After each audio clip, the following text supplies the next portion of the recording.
Okay, so second thing I want to touch on about life as a professional dancer is supplies and being prepared.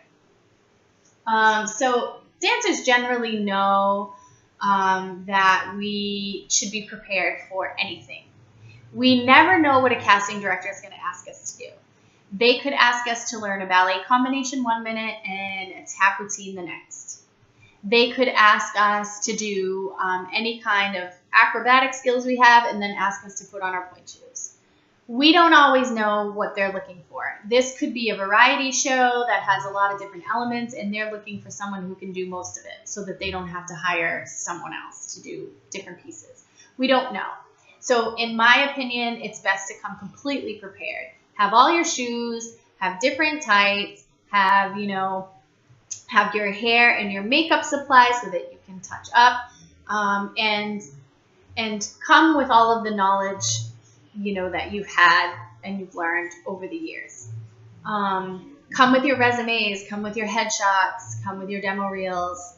You just never know what you may need at any given moment. The other thing I will say is that when you sign a contract, it's good to give a call to the casting director and find out what things you might need specifically, because a lot of contracts supply you with the shoes you're going to need. They'll give you your character heels, they'll give you your tap shoes, they'll give you your dance sneakers. Whatever they need in the show, they generally give you. But that's not always the case. So you may need to bring your own shoes, and you may need to know what color, what size heel. You may need to know what undergarments to bring. Dance belts, show G-strings, different bras.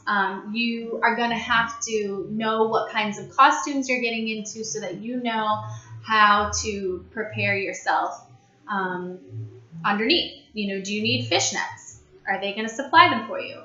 If they supply them for you, how many pairs are they going to give you?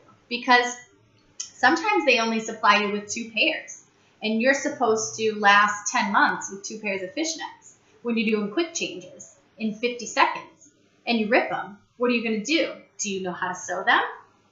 If not, do you know somebody who would sew them for you? If not, you better have some extra pairs, because you can't go on stage with holes in your tights, okay? So these are important things to ask.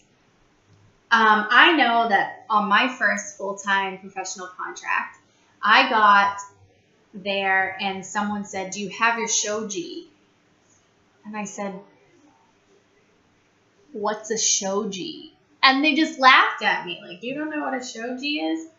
That was a G-string that I'm supposed to wear under my tights and under my costumes. And I had no idea. And they said, "Oh, you have to get a shoji, and it has to be your skin color." So that's another thing, is to go out and to make sure that you have appropriate undergarments that match your skin color, that aren't going to be seen under a costume, and things like that.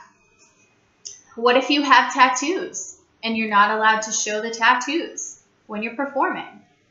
What are you going to do? Well, you better have some very strong makeup to cover them up. And I'm talking the expensive foundation. MAC works well, but you still need to layer it on. And what if your tattoo is in a place where you can't really reach it, like in the middle of your shoulder blades?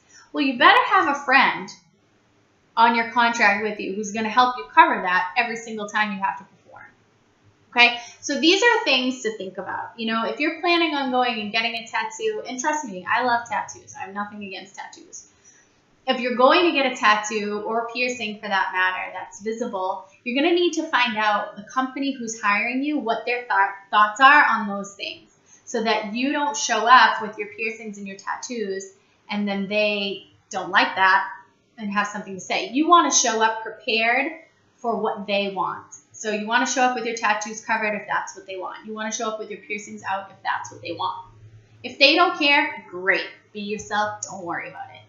But you're going to want to ask those questions and figure that out.